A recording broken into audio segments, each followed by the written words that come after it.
Hey everyone, and welcome back to the channel. Today we are going to talk about what a ticket on Jeff Bezos' rocket will cost you. Let's get right into it. On July 19th last year, Jeff Bezos and 3 other passengers flew round trip to space on the New Shepard, a rocket ship created by the billionaire's aerospace business Blue Origin. The New Shepard lifted off from its launch location near Van Horn, Texas at 9:12 a.m. and soared slightly above the Kármán line, a 100-kilometer line that many perceive to separate the Earth from space. The group descended down to Earth in the New Shepard capsule after a few minutes in zero gravity. It was Blue Origin's first flight with passengers on board. The corporation has stated in its mission PR that it wants to send more people into space and will begin selling tickets shortly. However, information on the price and purchasing process are limited. Other commercial space businesses, like Virgin Galactic and SpaceX, have announced plans to sell tickets on their vehicles. The space tourism sector has endured ups and downs since 2001, when billionaire Dennis Tito became the first person to pay for a journey to space. Companies have battled to find ways to make it commercially feasible. Only a few people have been able to pay their way into space so far. Lance Bass of NSYNC was unable to raise the required $20 million to fly with a Russian space mission in 2002. The world's wealthiest individuals now appear dead intent on making frequent private space missions a reality. Is this the start of a new era of more broadly accessible space travel? Civilians who want to visit the universe in the near future will need to be well connected or have hundreds of thousands, if not millions, of money to spare. Last year's flight aboard the New Shepard had only one seat available. An anonymous bidder acquired it for $28 million month before, but owing to a schedule difficulty, they were unable to attend and will instead board a later trip. The seat was eventually given to Oliver Damon, an 18-year-old Dutchman who became the world's youngest person to enter space. His father, the CEO of a private equity business, had also placed a bid on the seat and was able to purchase it when the winner withdrew.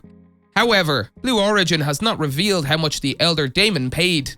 The other 2 passengers were Jeff Bezos' brother, Mark, and Wally Funk, a well-known aviator who trained as an astronaut in the 1960s before the United States government ended its Women in Space program. Apart from the $28 million price tag, Blue Origin has remained tight-lipped about its pricing, but it did announce last year that ticket sales are open to the general public and that interested buyers should email astronauts@blueorigin.com. Blue Origin did not respond to a question about ticket prices, though according to Reuters, the business projected in 2018 that they would cost $200,000 to $300,000. At a press conference following his flight, Bezos stated that demand is very, very high for seats, and that Blue Origin has already reached $100 million in private sales, implying that the business will need to book more voyages and build more rockets. Other space tourism services will cost you at least a few $100,000 per flight. Virgin Galactic began selling tickets for $250,000 and sold around 600 of them before ceasing operations in 2014 due to a test mishap. Following last year's first human spaceflight, which included creator Richard Branson, the business is anticipated to restart ticket sales at a higher price for when it begins flying people regularly in 2022. A $1,000 deposit is required to secure a ticket at this time. According to analysts, they'll cost between $300,000 and $400,000. Virgin Galactic executives indicated in a presentation to investors in 2019 that after this initial price hike, their long-term goal was to drastically lower prices to make the service available to a wider range of people. That is, they hope to be able to do business with the rich rather than just the uber-rich.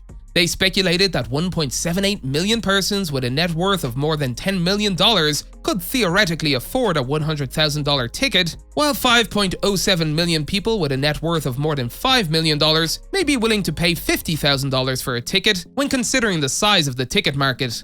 This year, Jeff Bezos' space tourism venture, Blue Origin, completed its 5th crewed launch last month after a New Shepard rocket's backup system that had not met expectations delayed the voyage in May. Phil Joyce, Senior Vice President for New Shepard, says, "It was an honor to fly this special crew of explorers and true pioneers today." He then said, "Each mission is an opportunity to provide another 6 people the life-changing experience of witnessing the beauty and fragility of our planet from space." From liftoff to touchdown, the company's suborbital joyride lasts around 10 minutes and reaches an altitude of nearly 350,000 feet. Giving guests a few moments of weightlessness before descending back to Earth for a parachute landing. It's part of a larger push by a group of companies, including Elon Musk, SpaceX, and Virgin Galactic, founded by Richard Branson, to make space travel a reality. So far, Axiom, SpaceX and NASA have hailed such trips as a watershed moment in the rise of privately funded space-based business called the Low Earth Orbit Economy, or LEO economy, by industry insiders. That's it for today. If you guys enjoyed the video, make sure to hit that like button. Don't forget to subscribe and turn on that notification bell so you never miss out on any future content we'll produce for you guys. We're signing off now, but we'll be sure to catch you all in the next one.